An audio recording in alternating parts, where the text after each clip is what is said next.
the Director of Destination Universal.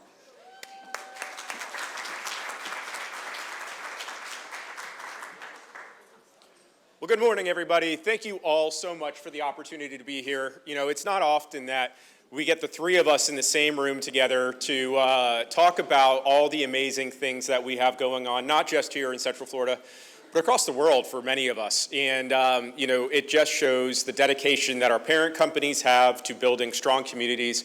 And it's not just through the investments that we make, it's through the partnerships that we have with our community as well, and that includes each and every one of you in this room. So thank you for the support that you have. Thank you for your dedication to the Chamber and supporting that, and you know, supporting our companies as well. We could not do what we do without your visitation and your enthusiasm to help grow our business.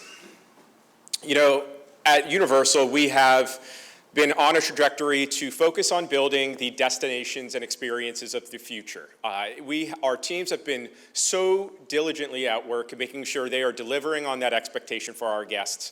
And over the years, since we've opened the Wizarding World of Harry Potter in 2010, our guests have continued to tell us they want us to bring them more of what we do best, which is bring immersive themed entertainment to life in unique and creative ways.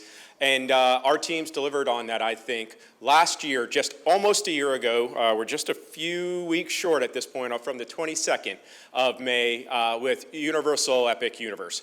Who in this room has had a chance to experience this new theme park? Oh my gosh, there's quite a few of you that have not been. I hope you've heard of it. If you haven't, please let me know where you live or how you consume information, because we've got to figure that one out. You know, Universal Epic Universe now brings us truly into a full week destination at Universal Orlando Resort. It adds our fourth park with 5 absolutely immersive and amazing worlds. And it brings 3 new hotels, bringing us to 11 accommodations. I mean, when I started with Universal back in 2010, we had 3 on-site hotels. Now we have 11 on-site hotels, which is absolutely tremendous. It shows what this industry does, how our guests are receiving the product, and how they're viewing Central Florida. Again, it doesn't just take us building a great product. It takes a community that people feel safe in. They want to visit, and that's where you continue to come in and contribute. You know, this park is what truly transformed us into that full week destination, and in fact, the THEA Awards, which is the highest honor in the themed entertainment industry, just awarded us last week with 4 Outstanding Achievements Awards just for Universal Epic Universe. For Best Theme Park, we also received Best Attraction, Best Experience. Best Attraction was the Monsters Unchained Frankenstein Experience. Our Best Experience was Harry Potter and the Battle at the Ministry. If anybody has been in that, I mean, I remember I stood in there when we were going through previews, just observing people's reactions. And you are in the film. There is no other way to say it. Even if you've never seen the Harry Potter films and seen that, you are going to be absolutely blown away. In fact, you're going to be blown away by every world that you step into in this location. But our teams had truly they went above and beyond in the build and replication of what they were doing. And the partnership that we had with the film community on this was, bar none, second to anything I have ever experienced. We've also continued to invest in this park, and you know, as you're seeing in the news and things, there's continued investment that we're bringing here to Universal Epic Universe. So just because it was our largest investment and first new theme park in over 25 years, it doesn't mean we're slowing down in any way. In fact, what we're doing right now is we have some new investments going on at Universal City Walk. We just opened the Legacy store again. That was a fan favorite store. It brings the classic attractions that we have and that we were known for when we opened here in 1990 to Universal Orlando Resort and Universal Studios Florida. You're going to be able to go in there, get some of your retro merch.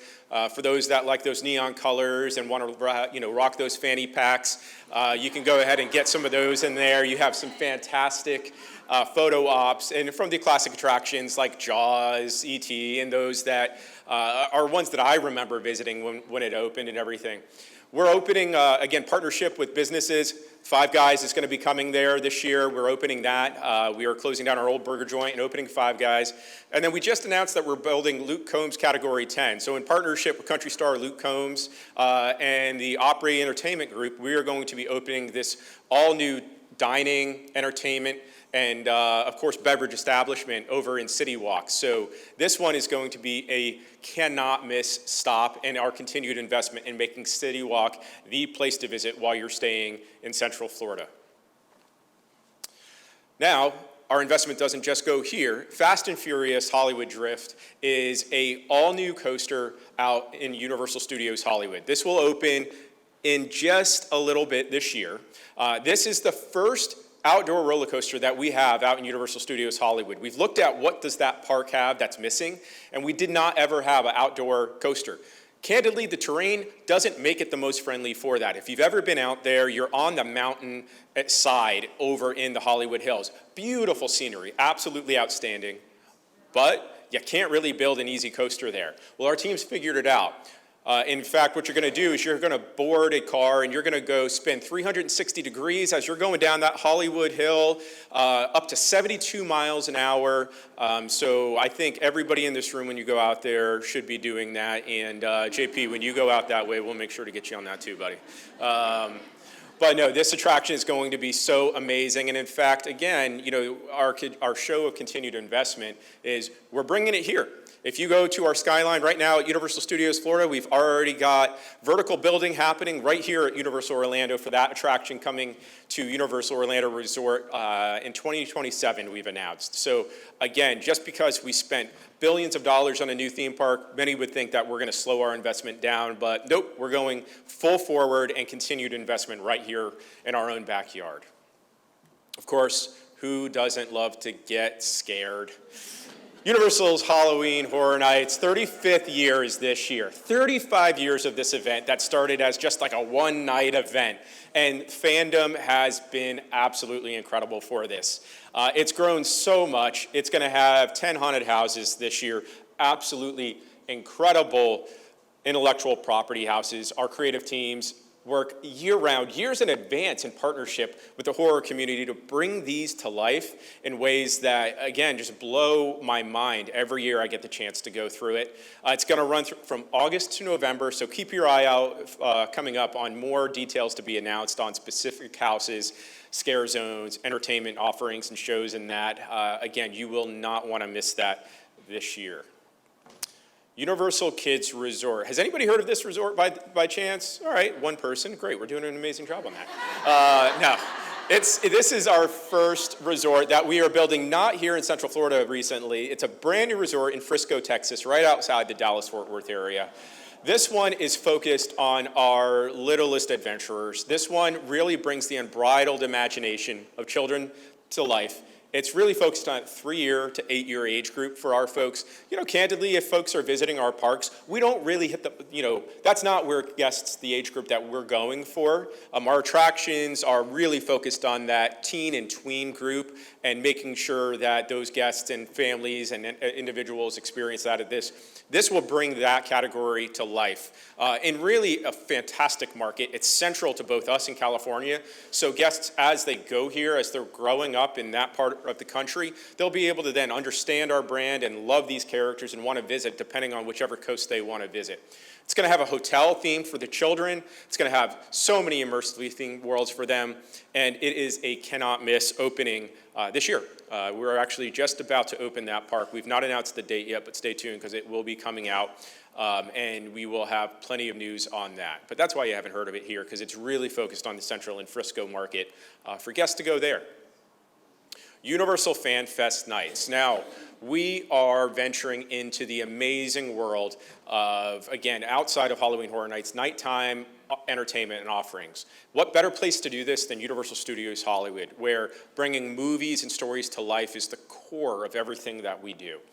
You'll see some of the most iconic intellectual properties being brought to life here in our studio backlot in partnership with the creators of this content in ways that guests and fans have never experienced.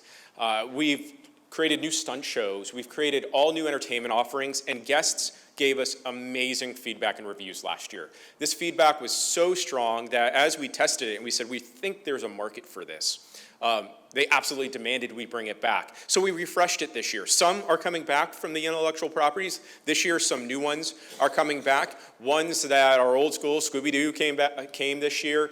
One of our fan favorite ones. Again, that property is not the newest property, but fans are absolutely loving it and giving us the most incredible feedback on this.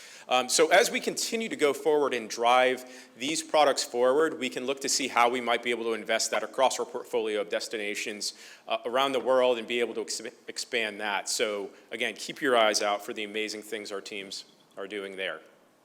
Universal Theme Parks, the exhibition, Ignite Your Imagination.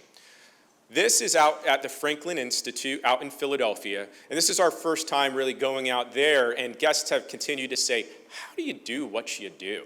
How are you building these amazing parks? How do you ideate? How do you create? How do you execute? You know, we focus on, we have to have the most amazing content, so our creative team develops and works on those pieces. We got to be able to get the word out. Our marketing and sales team has to be able to deliver on that and tell you why this is a cannot miss experience. And our operators have to be able to execute this on a daily basis, day in, day again, delivering on those expectations that our creative team set out to build, our marketing team set out to tell you about and make sure you knew you wanted to visit, and then execute on that operation. This brings all of that to life and shows our guests and fans how we develop that from concept to development and execution. It's been a fan favorite in the area. People, school groups, individuals are continuing to bring this forward and love this and give this feedback. So our hope is to create this and bring this throughout the country to fans around the world to continue to show them why Universal Orlando and our destinations around the world are the place to visit. And we are not slowing down again. Universal United Kingdom is in Bedford, England. The name is continuing to be worked on, but we are opening a brand new park in Bedford, right outside of London in 2031.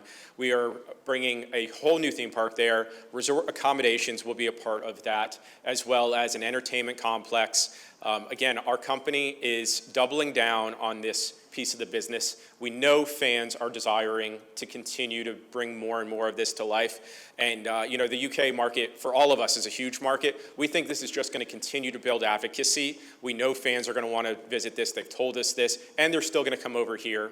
So again, you know, our parent company and Comcast NBC Universal continues to say this is a shining star of our organization, and we continue to deliver on that in partnership with folks like you in this room as a community, building a stronger Central Florida. So a lot of exciting things going on here in Central Florida for our company, around our industry, but truly we are thankful for you all partnering with us and continuing to go. And if you've not been to Epic, you gotta check it out. I'm telling you, this is a cannot miss. Ask any of us, you know, we're all fans. At the end of the day, while we're all competing to bring guests to our destinations, we all want guests to come here. We all visit each other's experiences. And the feedback that we get from each other in our industry is this is not something you want to miss. So again, thank you all for the opportunity to be here, and thank you for allowing us to speak, and we look forward to seeing you out there.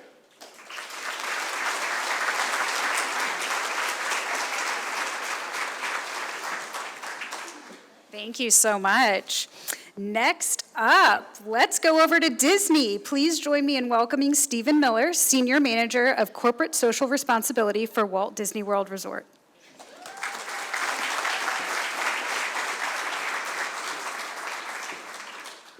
Good morning. You know, when I was asked to come out here and talk about, Disney, I was like, that's not a hard assignment. I love this place. I wanted to work for Disney since I was 7. I'm originally from Columbus, Ohio. Came down here. Epcot Center had just opened, and I loved it. And this year marks 28 years with the company. So I guess you could say it's been a career. It's been a lot of fun. And I get to talk about things that I truly enjoy, as we're pulling up here. I'm also joined today by a few members of our government relations team. So thanks for joining me as well, Jose, Meg, and Cammie. Great to see you.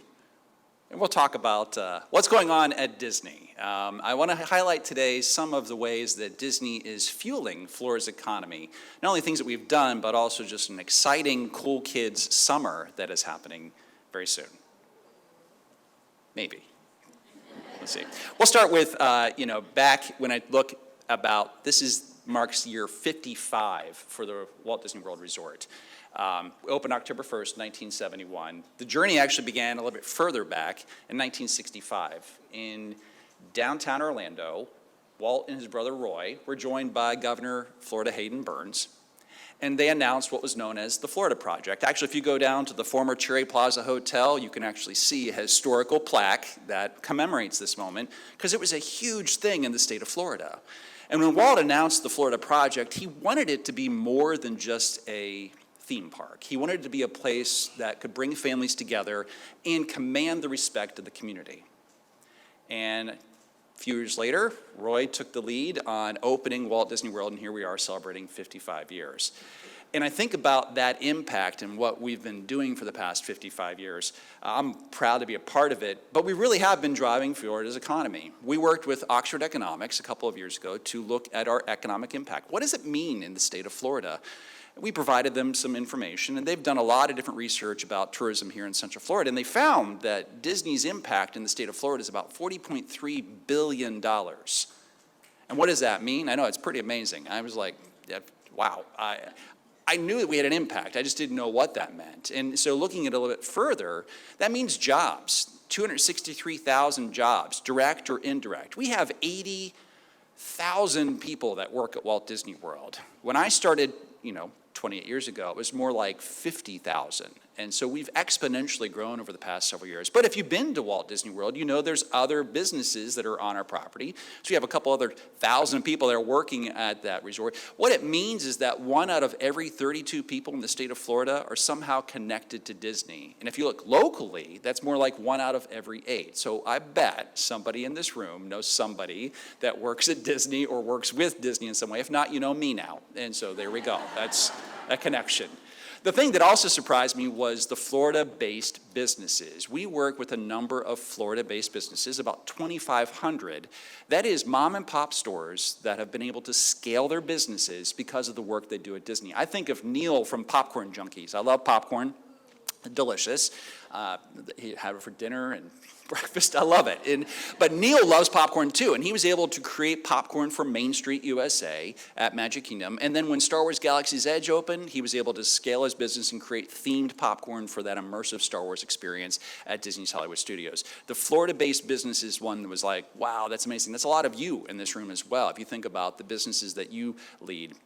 Taxes, we pay about $3.1 million and collect and pay that in the state of Florida here. Important when it comes to supporting our infrastructure. And then talk about unemployment, at the time when this research was done, we were about 21st in the state of Florida. If Disney did not exist, our unemployment rate would jump to about 49th. They're the second highest in the nation. So it's a lot of jobs, a lot of things that are happening. Now, I mentioned that Walt wanted to command the respect of the community here in Central Florida. I could have a whole other presentation. As mentioned, I'm part of the corporate social responsibility team, so I help bring joy here to Central Florida. It's not a tough job. I absolutely love it, But one of those ways, you probably have seen this, even maybe driving in today. Does anyone have the license plate for Disney? Thank you. Because of this, we've been able to grant wishes. We've had a long relationship with Make-A-Wish. It goes back to 1980. We've granted about 175,000 wishes to kids who wanted to visit Disney. And a couple years ago, we introduced the 50th anniversary license plate. It's evolved a little bit more. But this license plate, 100% of the proceeds benefit Make-A-Wish of Central and Northern Florida, which means our local chapter. And the number one wish that kids ask for is a Disney wish. We grant about 7,000 wishes a year, and this license plate has raised $5 million. So when you think about that, every time you see one of those license plates driving around, think about a child's life being changed. Because that's what I do. I think about the life-changing experience that they and their families are going to have when they come to visit Walt Disney World. And these kids are critically ill. They're not terminally ill. And many times they go on to lead long lives. In fact, we've even had former Make-A-Wish children become Disney cast members at Walt Disney World. It's a testament to the program that we truly love and is near and dear to our heart. So I could do a whole other presentation about this, but I'd like to talk about kids and Cool Kids Summer. This is an exciting program we have coming out here, a whole bunch of fun happening at Walt Disney World from May 26th to September 8th across all 4 theme parks. It is a summer of fun with dance parties, character meet and greets. You can visit a water park if you stay at a Disney resort, and new and reimagined attraction openings. And I want to highlight a few of those, such as Buzz Lightyear's Space Ranger Spin. Anyone been on Buzz Lightyear? It's a lot of fun. Now, this time you can pick up the blasters and you can shoot the moving targets. My wife and I did this a couple of weeks ago, and I somehow scored Galactic Hero. That's over 1 million points. Yeah. And then I got to sleep on the couch. It was awesome.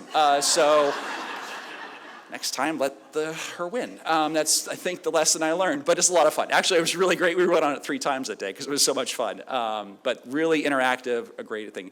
Something that just opened this past weekend. It's known as the wildest ride in the wilderness. It's Big Thunder Mountain at Magic Kingdom. They reimagined it. They have new scenes. They've actually reworked the track, and they've lowered the height requirement, which means that more kids are now able to ride this attraction, which is perfect for Cool Kids Summer that's happening. Of course, we have a few things on the horizon, one of them being I'm a huge Muppets fan. I grew up with the Muppet Show in the 1970s, shows you my age, but the Muppets and the Electric Mayhem are taking over Rock and Roller Coaster at Disney's Hollywood Studios. The Electric Mayhem is going to be joined with a few friends to have a whole new soundtrack, so you have 5 different random songs. One of them is my favorite. It's known as Song 2. You may not know what that is, but you know the song. It's woohoo, and it's going to be great. It's a lot of fun. The line for Bluey is going to start right out this door. Bluey is coming to Disney's Animal Kingdom. Bluey and Bingo. If you're a parent, you've watched Bluey and Bingo endlessly. We're thrilled to have them join Disney's Animal Kingdom. They're going to have a show and talk about some of their Australian animal friends, and we cannot wait. That's also coming this way as well. Mandalorian and Grogu is coming into theaters very soon. I cannot wait because this is the way. But they're also arriving at Disney's Hollywood Studios at Millennium Falcon Smuggler's Run. And if you love Baby Yoda or Grogu, you're going to love this attraction. I've had a chance to experience it, and it is out of this world. I am a Star Wars fan growing up, and so this was like, what a dream to be able to pilot the Millennium Falcon. We're also celebrating the 250th anniversary of the United States of America this coming summer. And Soarin' over at Epcot is going to take you on Soarin' across America, see some of the beautiful sights in our great nation here. We can't wait to commemorate that special moment here in the United States. And then last but not least, we have a whole bunch of other stuff in development. We have new lands coming to Disney's Animal Kingdom that will be themed to Encanto and Indiana Jones, known as their Tropical Americas. Pixar's Cars with Piston Peak is going to be over at Magic Kingdom.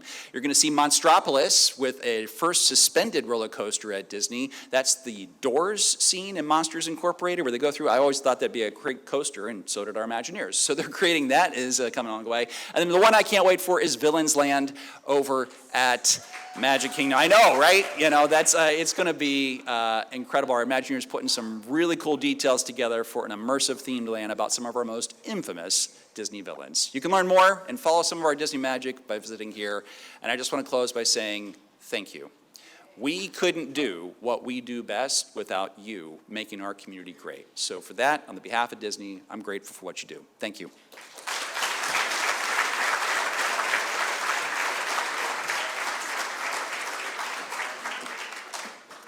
Thank you so much. We are now going to welcome Jon Peterson, Park President for SeaWorld Orlando. He didn't bring any penguins, but I'm sure you have some exciting things to share. Welcome, Jon.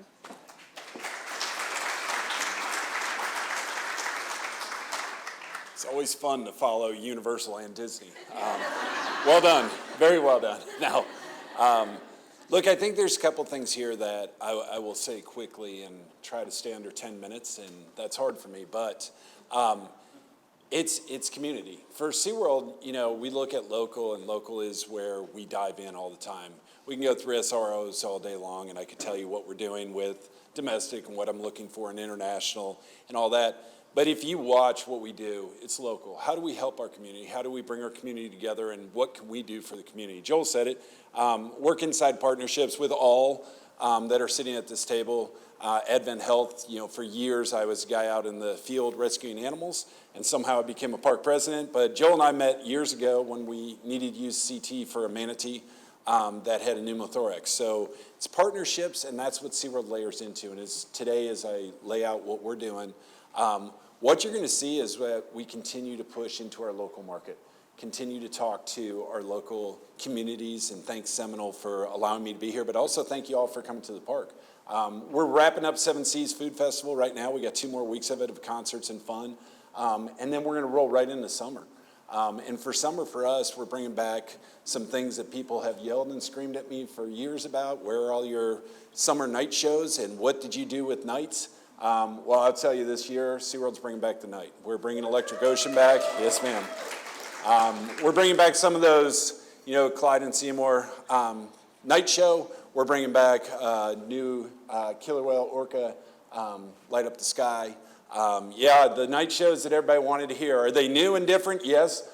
Set differently, but it's one of the things that SeaWorld does really well, and I've been there for a very long time, for anybody who doesn't know me, about 33 years. We've always listened to community and listened to what you said. So Expedition Odyssey, which I opened last year, really proud of it, had a lot of fun with it. But we heard from the community that you guys wanted to see a little bit more. You wanted to see what this ride can actually do. So we've done an adjustment. On May 22nd, we will be reopening it as Fire and Ice. You go past Fire and Ice, everybody keeps asking me, what is this big building that you're building on the corner? You see this massive building that we put up. It's going to be the largest building on our property. That's SeaQuest, which is coming real soon. It's going to be one of the best interactive rides that SeaWorld's ever put into its portfolio. But it's not just for the adults. It's not just for the teenagers. It's, again, laying into kids. It's laying into families, multi-generations that can all ride together and have a lot of fun. That ridership, that height that we always talk about, used to be 48 inches. Now everybody's trying to get down to 31 inches. How do you get a 3-year-old to ride with grandma and grandpa? That's the goal. And that's a hard goal, because safety is your number one priority as you look at your parks and how to have a fun, safe, enjoyable time, but not feel like we're trying to make it safe for you, nor trying to make it feel secure.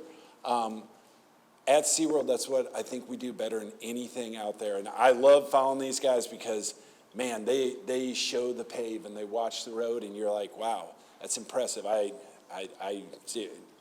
Just impressive. I sit there going, all right, I got to get over there. I got to grab my family and run over and see Epic again. I got to get back over to Disney. At the end of the day, what SeaWorld has on the table is our local markets. We believe in our local. We believe in you guys. And we believe in bringing the partnerships in. And all 3 of us work together at that side, because if it wasn't for the community, there's no reason to have Disney, Universal, or SeaWorld. There's just no reason, because it's you all that bring the business to our parks. So on my part, I just want to thank you guys. I want to thank you all for allowing me up here and also allowing us to be part of Seminole County's family and hopefully bring a little bit more to your community. So with that, I've got a couple real quick tags for you. We'll see if it plays right. It might.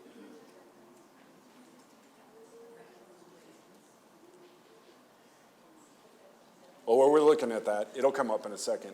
Fire and Ice, Expedition Odyssey, it's a whole new adventure for the family again. Got the music. It's an incredible ride. We'll just keep the suspense. You're going to have to come to SeaWorld to see it. That's all it's to it. It's that easy. It's in all defense, this file did not get across last night, so they layered it in this morning, so I do appreciate it. I'll take that. I do have 10 minutes, so animal-wise, how many animals have we rescued this year? Anybody know? 40,000. There you go. You're close. We're just breaking 41,000 animals. It's actually one of those, thank you. It's one of those I always talk about. It's about 4.7 animals a day, if you want to think about it, across our country. It's one of the coolest stories, but it's one of the most heartbreaking stories, if you think about it, that we have to rescue 4.1 animals a day, or 4.7 animals a day. Just tells you how much we need to do as a community to help our environment, how to clean our environment, how to make it better. I was standing this morning looking at the lake. There's a couple gators out there, which was sort of cool this morning as the sun was glimmering. You could see them. People always talk about what you're doing in the field. If we can help an animal and we can help the local community, then we're doing our job right, and returning them back is one of the coolest things. I don't know, did anybody hear about Melby? No one in this room. Oh, someone did, thank you. Whew. I'm about to lose it, and you guys can tell I'm not the marketing person. Melby's a manatee that got stuck in the, yeah, there you go, storm pipe. Now everybody's like, I know Melby, I know exactly who you're talking about. There were two twins and their mom that took that story from being out there, and they were there all night with Melby, and they came to the park. And to hear two 7-year-olds talk about what they're going to do to help manatees just reinvigorates why SeaWorld does what it does for me, and also what our communities do for our animals. Ready to try? All right, here we go. Fire and ice.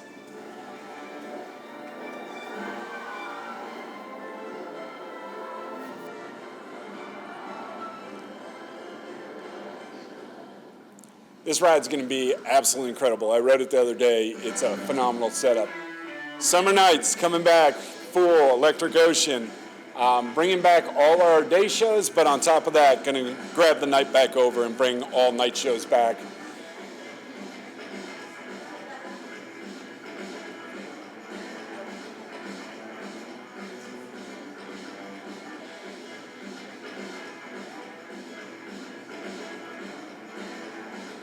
And if you have not seen Ignite fireworks, I don't mean this to anybody, I got the best fireworks in town.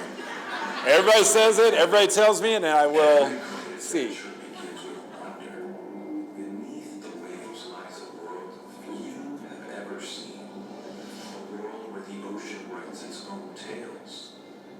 Next year, submerge into the unknown and come face to face with legends of the deep and encounter the giants of the sea. Mystery and adventure awaits. Set out on the ultimate underwater quest. SeaQuest is going to be that ride that everybody speaks about. So, with that said, thank you for your time this morning. Thank you for allowing me to speak. Have a wonderful day.